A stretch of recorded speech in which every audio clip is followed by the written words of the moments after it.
Salam, dear friends. After visiting the Jenin refugee camp yesterday, Sunday, I feel ashamed to be part of a world that has allowed such a monstrous crime to occur. All of the pictures on the internet, the images on satellite television, the thousands and thousands of words written already about this crime by others, my previous witnessing of the destruction in Khan Yunis, Rafah, and Bethlehem did not prepare me adequately for the scenes of devastation and despair that I witnessed. I know, too, that my words cannot paint a thorough picture of what I felt walking through the camp yesterday, but I would like to share a few random thoughts and sample observations upon which you may individually reflect. Please pardon the random, dissociated nature of these thoughts, as this is not reflective of my usual writing style. Honestly, I am so numbed by what I have seen that the rush of emotions blurs the cohesiveness of my thoughts. But I feel I owe it to the people of Jenin to say something, anything. Upon entering the camp and passing a huge mound of rubble, the remnants of a building, a horrible, foul, spine-tingling odor struck me. It was the smell of death. We've all heard about it, seen survivors of this massacre talk about it, but I somehow did not expect it to still be present 1.5 weeks after the Israeli pullout.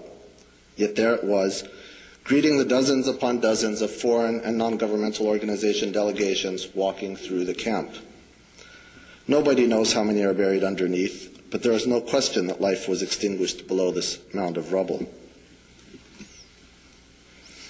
Camp residents were walking around as if in a trance, still clearly not able to comprehend or accept the wholesale destruction of their homes. It was as if the entire camp was drugged. Everywhere I went, there were stories of terror, stories of executions, stories of huge D11 Caterpillar bulldozers that would knock down a home with a single push, with entire families still inside.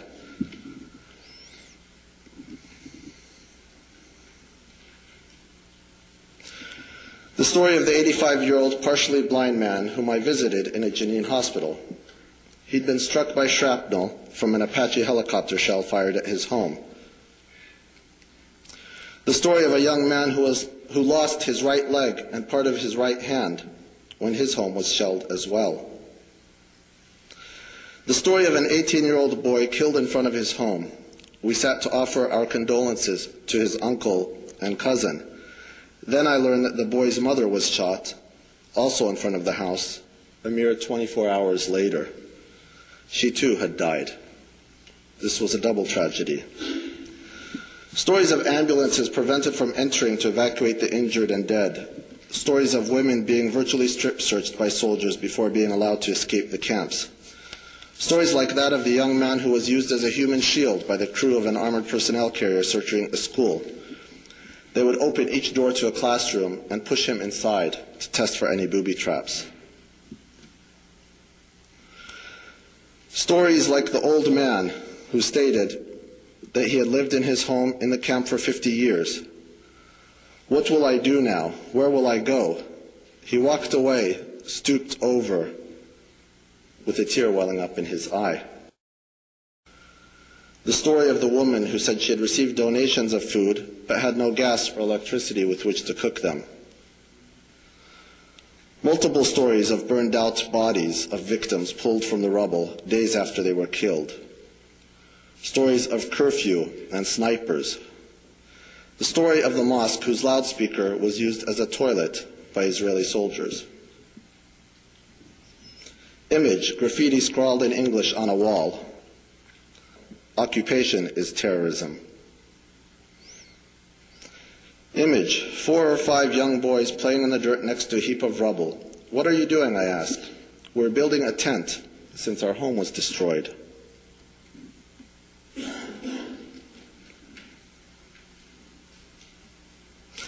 Image, home after home with significant structural damage, but not totally destroyed.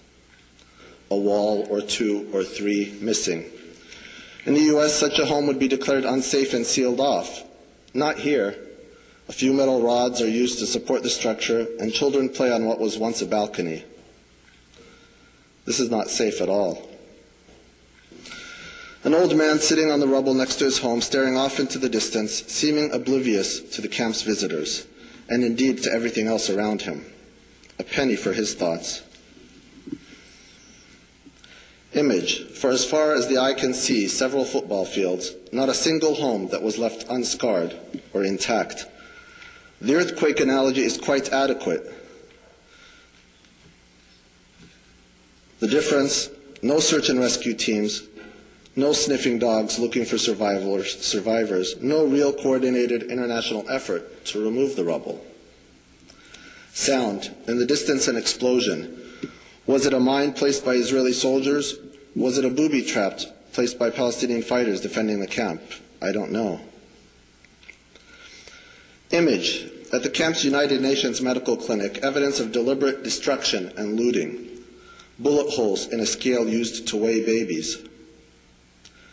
A grenade tossed into the reception area with holes all over the ceiling and walls. The electric motor to a dental chair device stolen. A sterilizing autoclave destroyed. Bullet holes in a door marked with a sign, care of pregnant women. Question. Where is the UN Commission of Inquiry? What will be left if and when they come to Jenin? As I walked through the camp, one particular phrase kept entering my mind. I'm not sure why. Quote, I believe that Ariel Sharon is a man of peace. Unquote. Image. I run into a 50-something blonde American woman volunteering for a local medical non-governmental organization, or NGO. She speaks to us in Arabic. When I mention I'm from the United States, she responds in Arabic, so you are from the head of the snake. She tells me she lived in Berkeley some time ago. Well, this isn't in my email, but when she told me that, I wasn't surprised.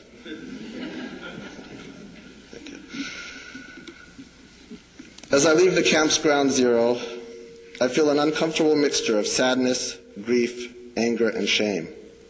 I also feel guilt. My tax dollars helped pay for those bullets, those Apache helicopter death ships, those monstrous Caterpillar bulldozers. When I tell camp survivors that I'm from the United States, I'm ashamed. I too am responsible for this. Walking around with my video camera and digital still camera, I feel as if I'm participating in some grotesque, macabre ritual. Final thought. I spent last night in the Jenin area. I slept about 2 hours, then could not sleep anymore. My head still hurts. My nose still recalls that horrible odor. My mind keeps replaying these images and these stories. And my heart continues to ache, mostly for the people of Jenin, but also for what we used to call humanity.